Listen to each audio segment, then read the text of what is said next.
Hi, in this video I'll show you a cool math problem. I hope you like it. So, let's begin. We want to find what is x plus y, given the system of equation, x squared plus y squared is equal to 7, and x cubed plus y cubed equal to 10. We begin by taking the substitution n equal to x plus y, and m equal to x times y. Then we write what is x plus y squared, and then we notice that we can plug in n, m and x squared plus y squared. We do the same thing for x plus y to the power of 3. Let's clean up the board, and write down our last two equations again. We notice that if we multiply first equation by n, on the left-hand side we will get n cubed, the same as in the second equation. We will equate those two expressions in order to get what is n times m. We get that n times m is equal to 7 times n minus 10. Remember this expression, it will be important later on. With this expression in mind, we will put it in our equation for n cubed. Then, moving everything to the left-hand side, we get a cubic equation, n cubed minus 21n plus 20 is equal to 0. Let's pause here for the moment, in order to discuss this equation for a bit. Because this is a cubic equation, it has 3 solutions.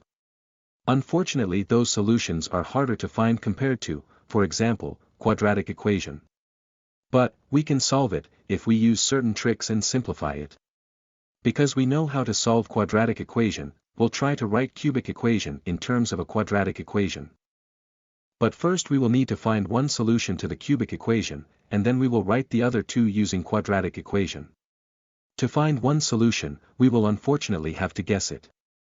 Luckily for us, we can see that if we plug in n equal to 1, we get 0 equals to 0, and that means that n equals to 1 is a solution to this specific cubic equation.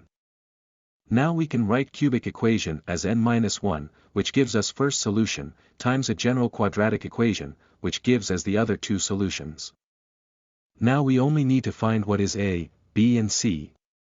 That is easy, we only need to multiply the right-hand side, and then equate coefficients that multiply n's.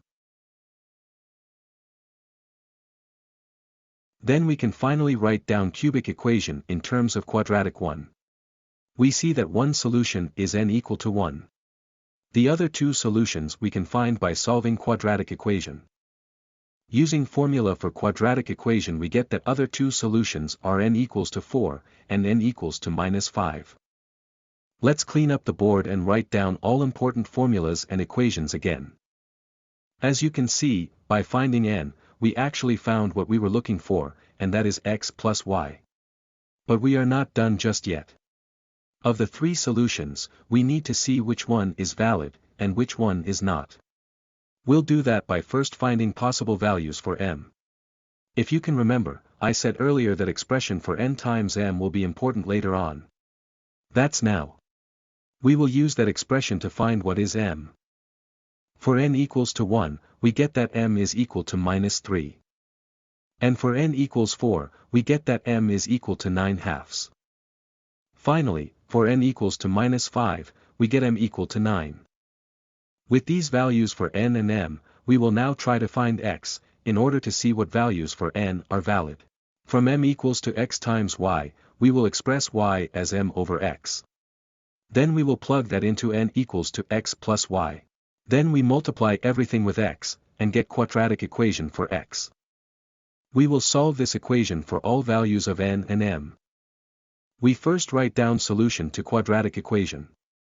Then for n equals 1 and m equals minus 3 we get that x is equal 1 plus or minus square root of 13 over 2.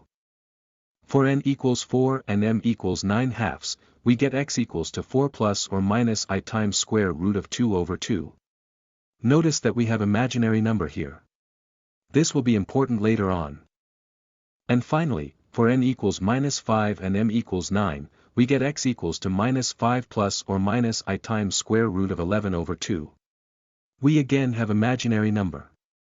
With these values for x, we could find y, but we don't need to. We have all the information we need contained in x. At the beginning we said that x and y are real numbers, that means they are not complex. If we look at our values for x, we see that only one number is real, while the other two are complex. That means that only one solution is valid. Because we got that x for n equals to 1, we conclude that x plus y needs to be equal to 1. And that's it. We found what we were looking for. As you could see, this was a rather lengthy process, but it paid off in the end. I hope this was clear enough, and thank you for watching.